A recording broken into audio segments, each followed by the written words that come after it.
Right. In the cloud essentials of the last class, we have tried to basically look at how does the enterprise storage needs evolve, and what are the different strategies which we have for enterprise storage, right? Okay, fine.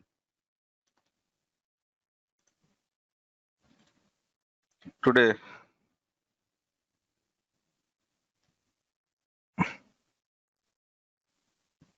networking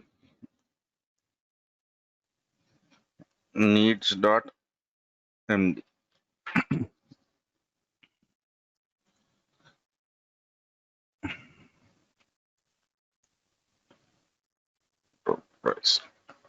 Okay, fine. So let us get started with networking needs of an enterprise. So when I say networking needs of the enterprise, generally with cloud, what comes into play? See, if your organization has chosen completely public cloud, and there is no sync that is happening between your on-premise and cloud, then there is no need to worry about networking, especially on the enterprise. But if your organization has chosen a hybrid cloud where they still have something running in their office and on the cloud, that is where we need to basically look into this networking needs of the enterprise, right? So for that, let us understand some basic terms. Okay, let us understand some basic servers or terminologies that come into play. Okay, I'll start with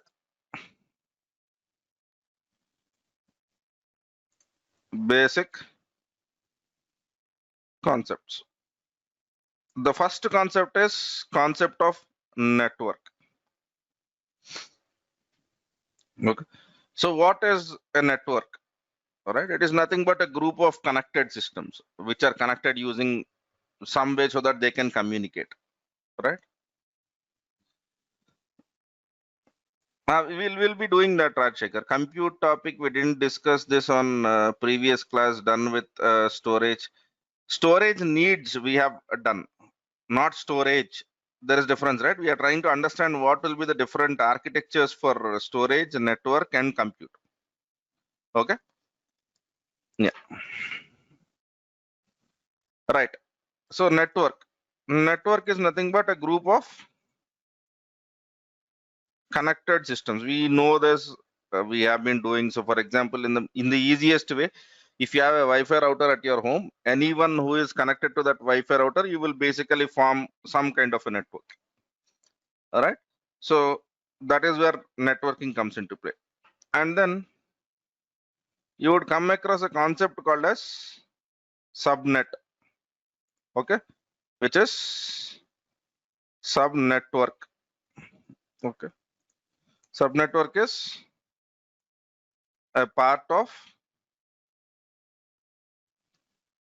a network which acts like a network on its own. So for example, in your organization or in your colleges, you might have the whole college has one network, but in the library for connecting library systems, we go with a different small network. For lab systems, we go with a different small network, right? So whenever your huge network is broken down into some smaller network, which we call as subnets. Okay, and each subnet will have all the flexibilities which network has. Okay, so it is also a group of connected systems, but it is basically a part of larger broken down system. Okay, so generally in cloud, what we deal with is we deal with subnets a lot. Subnetworks is where we connect the machines, right? So you'll have a network, and then network will be broken down into subnetworks, and exactly that is what happens in physical networks also, right? But the whole idea is this. All right. Okay, and then we have one interesting server which is called as DHCP, which is called as DHCP, right? So what is DHCP? Let me tell you the purpose of it. Okay, then we will abbreviate the definition of it.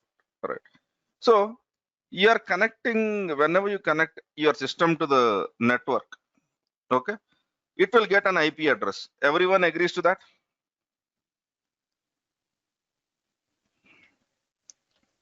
Whenever you connect any system to the network, you will get an IP address. Yes? Okay.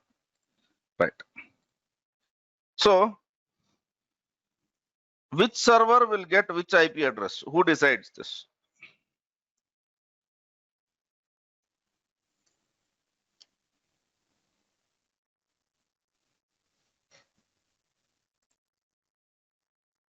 Yeah. So, for example, if you have 100 systems, when you connect 100 systems to the network, you get an IP address for every server because they are connected to some network. Okay. Right. And exactly. Okay. A protocol which can help in defining. Okay. This IP addresses. This is called as dynamic host configuration protocol. Okay. Or DHCP. Right. Okay. Helps in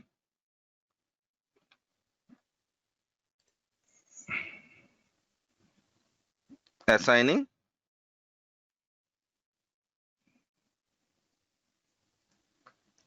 the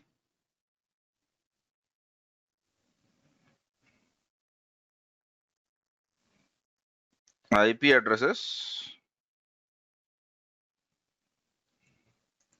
to the devices connected. Okay. So generally in your home, you might not have a DHCP server. Okay. But in that case, your router, your Wi-Fi router has some way of basically defining, right? What should be the next IP address, right? So basically in your organization, to get the IP addresses to every machine, we basically use DHCP server. Okay. DHCP is actually a protocol which simplifies allocation of IP addresses, Okay. Right. So if you look into DHCP, we have the following components. We have DHCP server. Okay. Let me write all of them. DHCP client. Okay. We have an IP address pool. Okay. Right. And then we have subnets. Obviously, we'll have subnets. Okay. And then we have interesting term which is called as lease. And then we have something called as DHCP relay. Let us try to understand all of them. Okay. So what is a DHCP server? A device connected to network that holds IP addresses. Okay. So basically, you will have one server which is called as a DHCP server, which holds IP addresses. Okay. Right. And other configuration. Right. IP address is more than enough for us to understand. Okay. So DHCP client. What is a DHCP client? The endpoint, that is your system. Okay. That receives the configuration information from DHCP server. Am I clear on this? So we'll have a DHCP server, and any system which you are connecting to the network is a DHCP client, and that receives an IP address. Yeah, fine. Let me go to the next one. What is an IP address pool? Okay. The range of IP addresses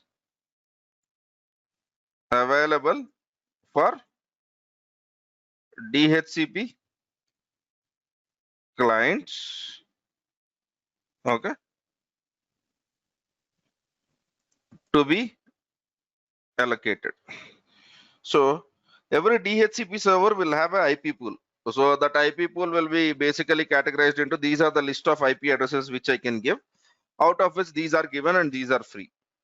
So that's how basically DHCP server works, right? We'll draw this flow. Don't worry about it. All right. Okay. So a subnet, I am not writing it. Okay. The lease is the time for which a DHCP client can hold the IP address. Okay.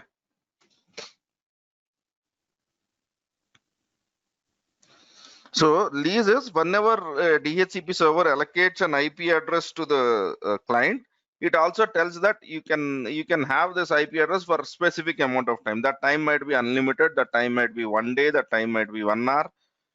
Right? That's how the leases work. Okay. Right. Fine then. So what is a DHCP relay? Okay. So DHCP relay is okay. Basically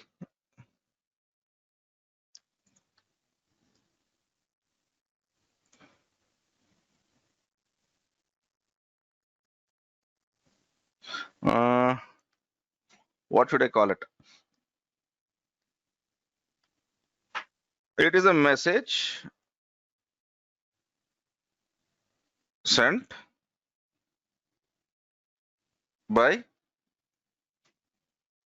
client. Okay. Or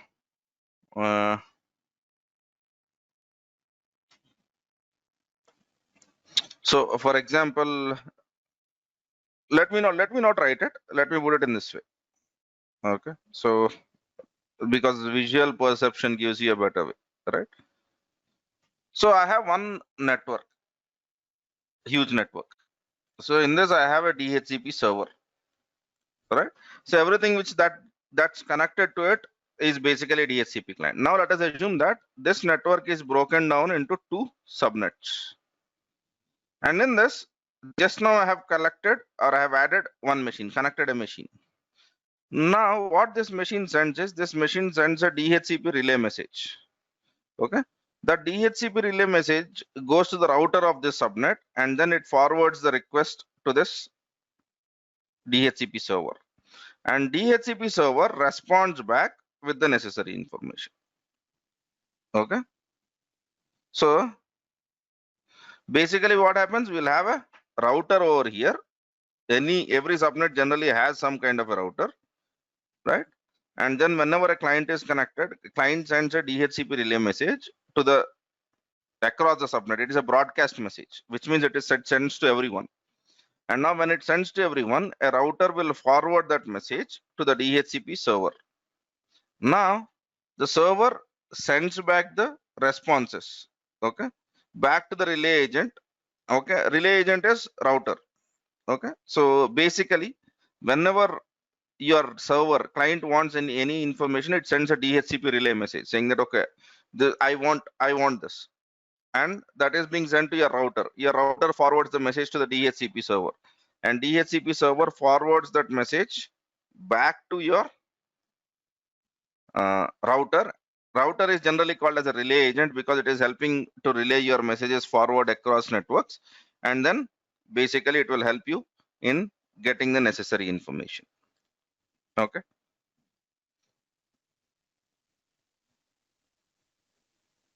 That is a configuration, Lakshmi. So if my machine is basically connected, generally connected machines IP addresses we would never like want it to be changed. Okay. So that's the general configuration, but your DHCP server might deal with the data differently. No, that's it. A DHCP relay agent is an I'll not call it as a host. Is any device that forwards the packets between clients and servers. Okay. So DHCP relay agent is an agent which helps you in forwarding the relay messages from client to the DHCP server. Okay, right? So whenever we are speaking about DHCP, it is all about getting an IP addresses. Okay, fine. Next, we need to understand about one more server or one more concept. Okay, I'm trying to simplify them. Okay, you can go as much deep as you want into these topics. The other one is DNS servers. Right. Yes, DHCP is used to manage private addresses. That's the reason why I've tried to draw the network which we are creating, right? Yeah. Okay. So DNS. Okay, this name is very popular. Okay, for example, okay, I go to the I go to the Chrome browser and I'm typing direct DevOps.blog. Okay, right? Or basically, I go into my network and I type something like ping. Okay, uh, I'm using all the internet IP addresses, but it necessarily need not be internet. Okay, so if you see over here, when I type ping google.com and or when I type a URL over here, okay, so I'm getting some stuff, but a network packet is basically being sent out of your machine whenever you're doing this kind of communication. And the network packets don't understand domain names, don't understand names. What they understand is IP addresses. Okay. So now let me pause this discussion. Okay. Srikanth is asking what will happen in the case of static IP address, right? So in the case of static IP address, my server, okay, will have a rule saying that whenever, okay, this particular machine comes into play, this particular machine, always give it an IP address of 192.168.10.15. That is also managed in here. Okay. There are two kinds of configurations. You can make the IP address static at the client, or you can make the IP address static at the DHCP server. Okay. Both are valid methods, right? But that information has to be in the DHCP server. Okay. Right. Okay. Let us get back to DNS. Is everything resolved about DHCP, or do we still have any questions on DHCP? First, because I don't want context switching in between. Shall I proceed with DNS?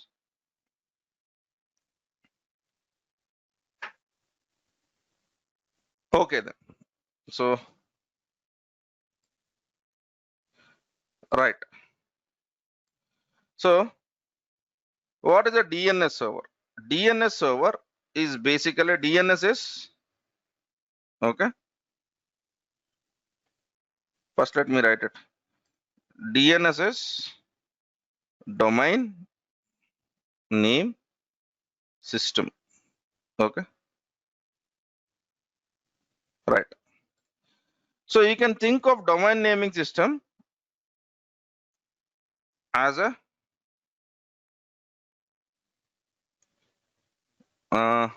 phone book or yellow pages. I'm quite sure you know what these things are, right? So phone book is nothing but in India we call it as telephone directory, right? So basically yellow pages of the network. Okay. Understand one thing, right? The DNS is used in internet.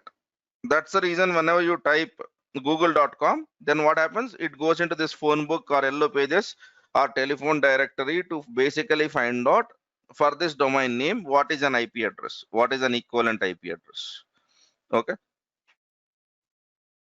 And it is also used internally inside organizations. Okay. So if you want to understand DNS very simply, DNS is nothing but a telephone directory of your network. What it has, okay, something like it will have following stuff. What is the host name? Okay, name of your system. Okay, and then what is its IP address? Okay. Sometimes you might have alias names, alias host name, mapping to the actual host name. Shall I show this example? Am I clear on this? Two kinds of records which I am trying to speak about. One is it will have an IP address of host name. The second one is it can have an alias host name for the existing host name. Okay. Vijay Bhaskar, I'll come back over at the last because when I said I have asked you questions, you could have asked that. Let me finish with DNS first. Okay. Right. Please don't bring in a DHCP at this moment. Let me finish DNS and then we'll worry about DHCP. Right. Okay. So there are two kinds of records over here. One is host name and what is the equivalent IP address of it, right? What is the alias host name and what is the equivalent host name of that? So let me go to, I'll use internet because I don't have a local DNS server. I'll go to facebook.com. Now when I type facebook.com, some page is being opened. This might be present on some web server and obviously web server needs to have an IP address. Let me do this. I'll try to do ping facebook.com. So are you seeing this Facebook is converted into 157.240.3023.35? Who is doing that? DNS is doing that. Okay. Now let me go over here and type fb.com and click on enter. When I type fb.com, then what has happened? It has changed it to facebook.com. So now if you understand this correctly, okay, when I typed facebook.com, okay, I had some IP address. What was it? Let me directly use the same IP address. Okay. And then FB is equivalent to Facebook. So there is some server which is maintaining these kind of records. And exactly that kind of a server is called as DNS server. There are many other records. Don't get me wrong over here. There are many other records which a DNS server holds. But these are the two bare minimum records which we need to understand. Okay. So the record which basically tries to maintain, okay, the IP address, okay, which tries to maintain the IP address for a domain name or a host name. Okay. Am I clear on this? And the second one is basically alias name. Okay. So this alias name is called as CNAME. Okay. So whenever you come across a name called as CNAME, okay, it means that the record type is basically it is storing the alias names. And there is one more record type which is called as a record. So we have two kinds of record types over here. Okay. DNS server stores records of different types for different purposes.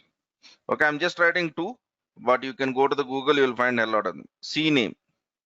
CNAME is alias name record. And then we have a record. A record is, okay, record of host to IP address mapping. Am I clear on this? Am I clear on this? Fine. So these are the two records which we maintain for sure. Okay. Right. Now let us try to understand, okay, the other stuffs around it. Okay. So 1 minute.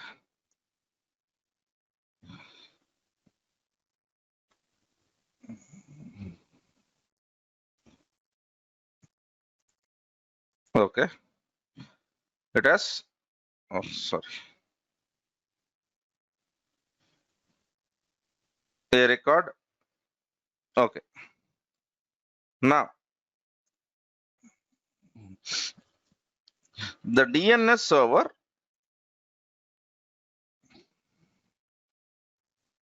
if the DNS server is for internal purposes, that is for within your organization, then we need to maintain it. Okay, right. And if the DNS server is for internet, then okay, there are already DNS servers hosted, okay, with public records, okay, and we have to sync them.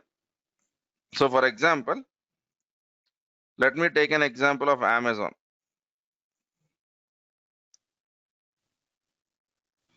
In Amazon, this DNS, okay, is offered as a service in Amazon using a service called as Route 53. Okay. Now let me use the same thing. DNS is offered as a service in Microsoft Azure using a service called as Azure DNS. And every cloud will have some service which can offer you DNS. You don't need to maintain servers, but I'm quite sure that if we are speaking about internal DNS server from Azure or from Amazon, then you need to maintain records, right? Fine. For enterprise, okay, enterprises within your organization, okay, you can use Windows 2016 server as a DNS, domain naming server. Okay, so let us go with this popular DNS servers. So I don't want public ones. Popular DNS server.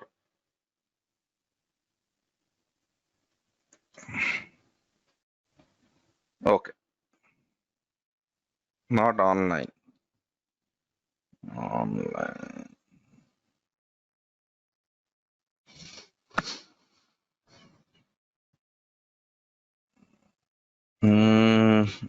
I'm getting this.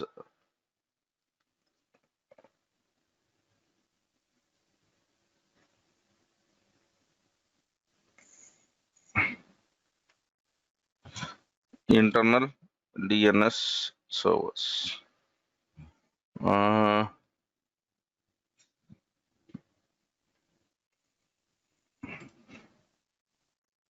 Okay, let me go with Linux.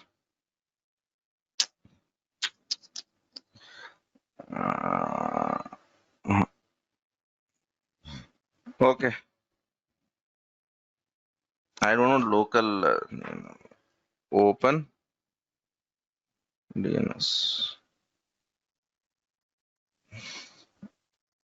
I know that there is something called as open DNS. Yes.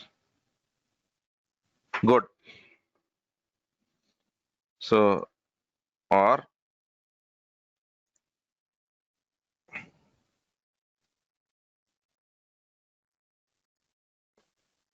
okay, other DNS servers like open DNS. Right. The next topic which I have to speak about is Colo. Colo means co-location. Okay. So when we use co-location is, let us assume that your company is much like it has many branches. Okay. Your company has,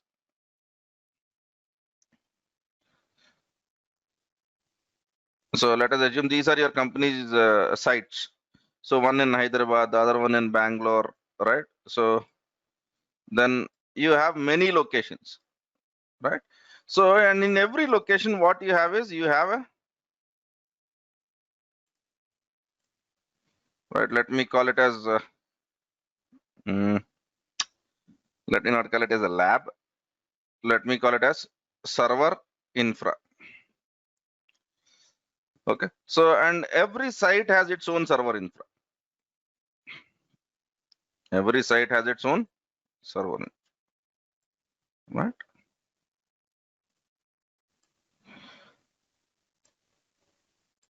Yes. Do you agree this? Yeah. These are the different branch offices of it, right? Okay. Now you will have servers across the stuff. Okay. And then every unit will have its own servers which are present, which are necessary to be present in that site. And there are some servers which are, it is not, doesn't matter. They, even if they are not present there, it might still work. It might still work. So what organizations do is they build a dedicated data center. What is this? Dedicated data center. And whatever infrastructure that is not necessary to be present. Okay. So let us assume stars are necessary to be present. And this is not necessary to be present. Okay. So am I clear on this? Stars, think of them as servers which are necessary to be present in that site. Okay. But the other symbol, they are not necessary to be present. So then what we do is we will move all of this not necessary stuff, even if your company might not get impacted if they move. So we start moving them to one common location. One common location. Am I clear on this? Okay. So whatever is required in your office, it will still stay there, because otherwise if some product gets impacted, if something goes wrong, okay, for those kind of purposes, right? So I think you got the whole story now. Now this site will be connected to every other site, okay,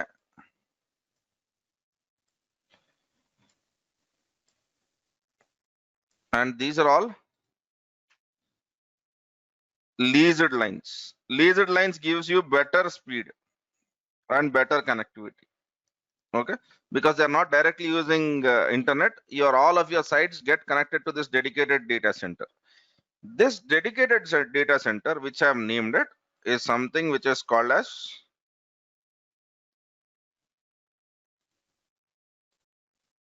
co co-location. Am I clear on this now?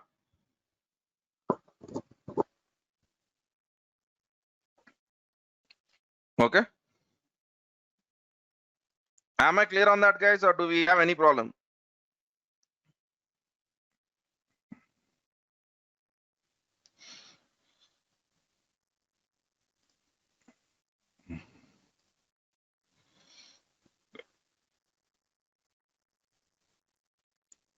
I think this is okay. Copy link address, and let me just give the preview of that image. So in your organization, whatever servers, okay, that, let me see if the image is coming. Yeah, I knew this would happen. Open image in new tab. Yes. Right. Okay, good. So fine. So whatever servers which you have, you move to the common location, and then you would have some kind of leased lines. Yeah.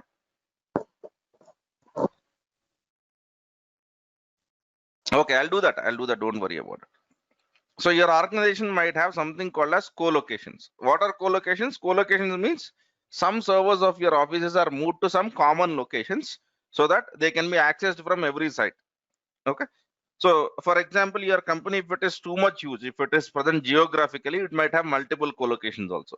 So Indian co-location in India, they might have one co-location, and in Singapore, they might have one co-location. So if your company is present globally, then it might be collection of multiple co-locations also, right?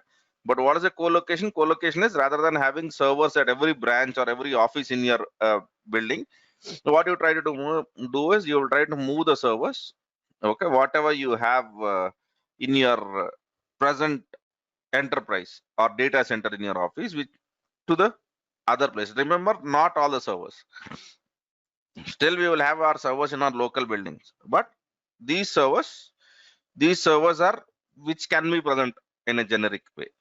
So now, if your company has present multiple branches, then these servers will span across multiple, or these co-locations will be present at multiple geographical locations also. Multiple geographical locations also, right? Oh man, I thought we could do better than this, but it's okay. Colo, or let me write it as co-location.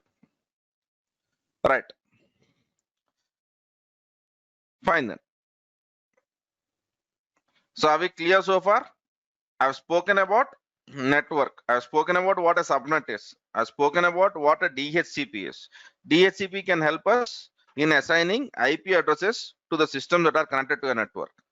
And then we have spoken about DNS servers. DNS servers can basically help, okay, to find the IP address of the name which you are trying to give. Let it be an internet-based name or let it be your office's server's name, right? So DNS servers will generally have records, and records will be of multiple types. But the two popular types of records are C record and A record. C record will try to store the alias name. So for example, we have used the example of fb.com. So fb.com is mapped to facebook.com. Now, when you type facebook.com, it should go to some server, and that server will definitely have some IP address. The name to IP address mapping will be done in A record.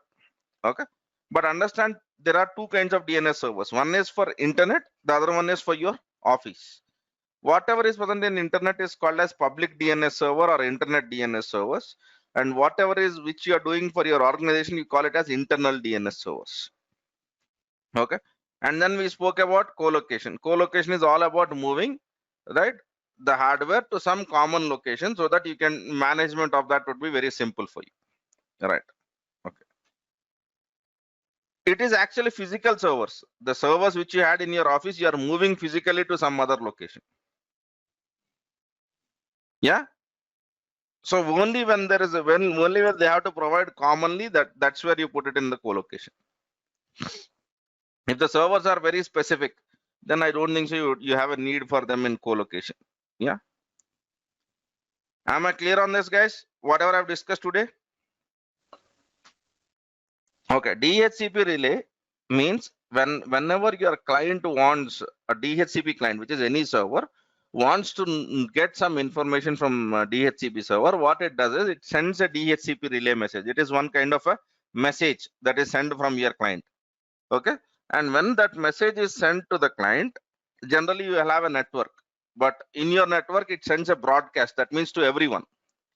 So when it sends to everyone, now the router or the switch, whatever network device which you have, okay, that will forwards that message to the DHCP server because you are part of a smaller subnet, right?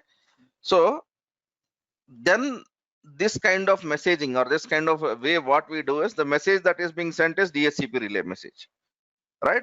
The devices which forward your message to the actual DHCP servers are called as the relay agents. and now DHCP server responds back to the client using the agent which you have basically. That's the whole stuff over there. Okay, but even if you don't understand DHCP relay, it's absolutely fine. Okay, so yeah.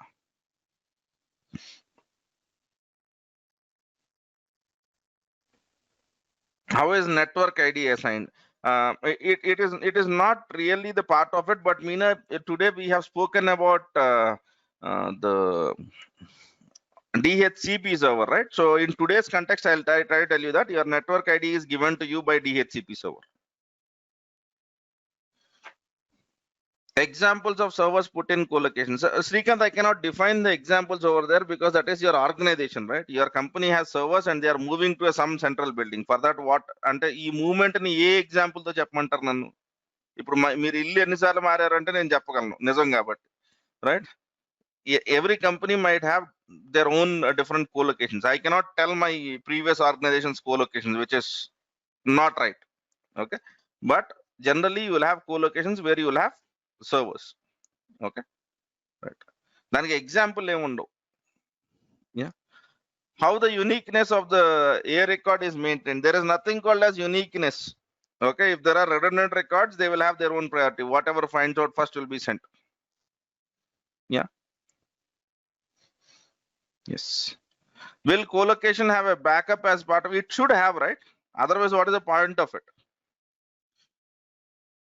It should have, Raghavendra. Yeah.